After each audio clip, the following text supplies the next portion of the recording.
Muchísimas gracias, señor presidente, compañeros, compañeras de asambleístas. Como ustedes saben, yo soy representante de los migrantes y tuve el honor de servir al pueblo ecuatoriano en la anterior legislación en la que se aprobó la ley de lucha contra la especulación del suelo. Esta ley fue producto de haber visto la situación que se vivió en los países del sur de Europa, especialmente en España, y también de la situación que vivió el sector inmobiliario en Estados Unidos. Buscamos con esta ley proteger a la ciudadanía para que no se dé una crisis inmobiliaria especulativa.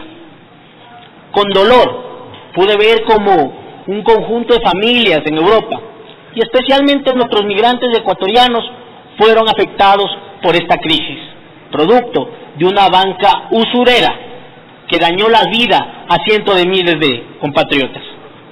Bueno, pues esta ley, que fue apoyada por el actual presidente, hay que recordarlo, el señor Moreno decía que era beneficiosa la ley, pero cuando ya se llega al poder y se empieza a servir a ciertos intereses, bueno, pues directamente, simplemente lo que se hace es servir a eso. Es incomprensible el horizonte estratégico del gobierno nacional, porque de repente nos encontramos con que en su día hablaban de que la ley era buena y luego hablaban de que necesitaba modificaciones. Y es más, en un momento dado a todos nos dijeron que enviarían una nueva ley. Ojo, hay que recordar que en el anexo de la pregunta de la consulta se señalaba que a la Asamblea Nacional se nos remitiría una nueva ley, porque era necesario poder controlar la especulación del suelo.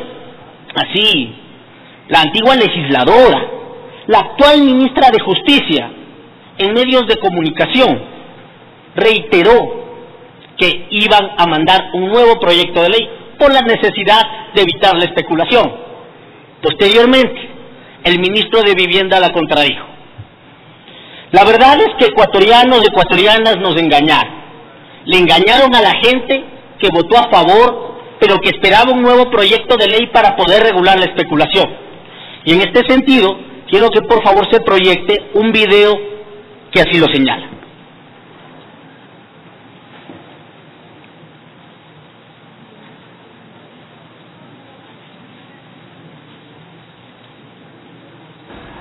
Sí, de los resultados de la consulta de ayer, hay algunas preguntas que, bueno, dado que son enmiendas constitucionales, inmediatamente pasan a ser publicadas en el registro oficial. Con respecto a otras preguntas, como por ejemplo la ley de plusvalía, se está preparando ya el proyecto de derogatoria, pero asimismo, porque esa es una de las grandes diferencias en la manera en que se ha defendido la consulta. Desde el gobierno, desde la Revolución Ciudadana, conscientes de que esta ley pues seguramente no dejó los mejores resultados, pero también seguros de la necesidad de una ley que prohíba, que impida la especulación. Esos resultados no los tuvimos con la ley vigente. Entonces se está haciendo la propuesta de derogatoria, pero también la nueva propuesta, la que tiene que ser discutida, dialogada, en donde se corrijan muchísimos de los temas que antes no pudieron debatirse a profundidad, para que la Asamblea los conozca e inicie allí el procedimiento legislativo que le corresponde a la Asamblea Nacional.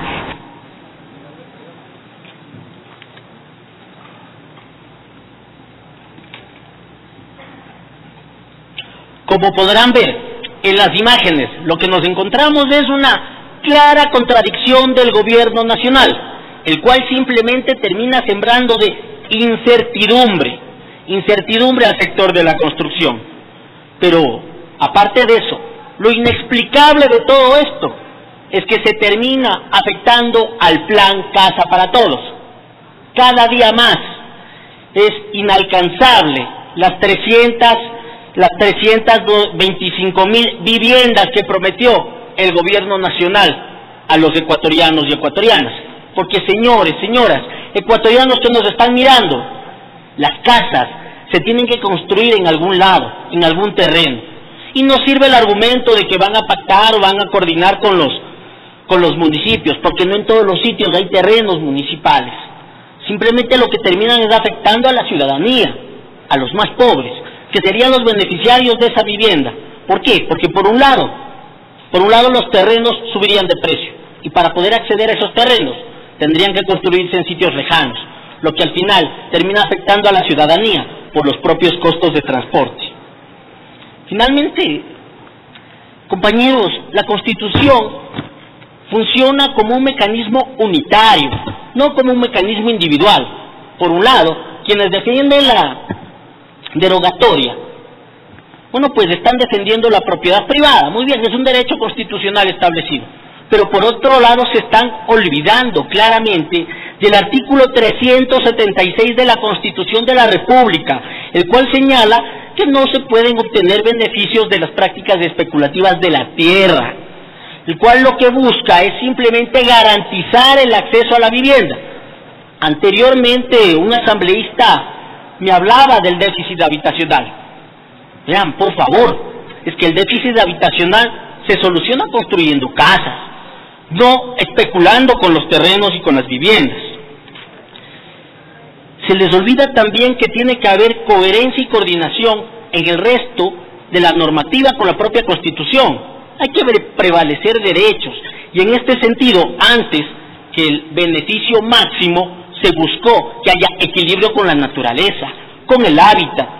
Se pretende violentar, con la aprobación así tal cual como está de la derogatoria, con el derecho a la vivienda de todos los ecuatorianos y ecuatorianas. Hace un momento también, y voy a modificar un poco mi exposición como la tenía planteada, porque aquí se han dicho mentiras.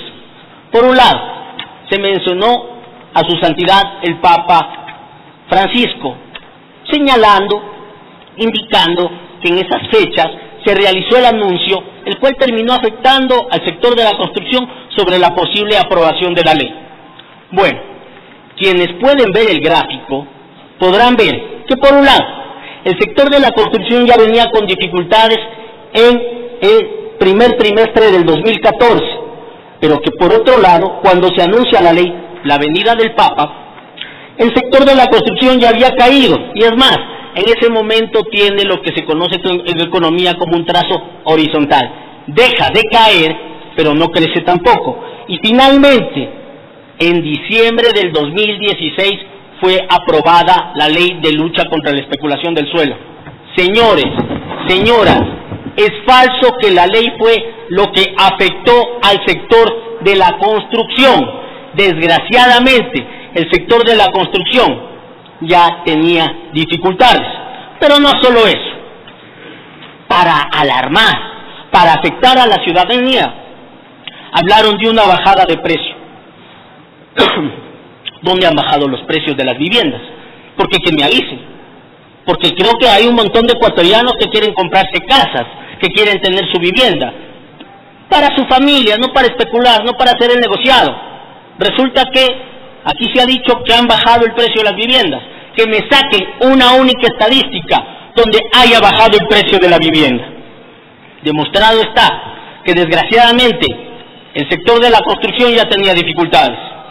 Y se habló también de que esta ley había afectado. No, señores, lo que termina afectando al sector de la construcción, al empleo de los ecuatorianos, es no creer en el país, es tener la plata en paraísos fiscales, no dar para que genere empleos.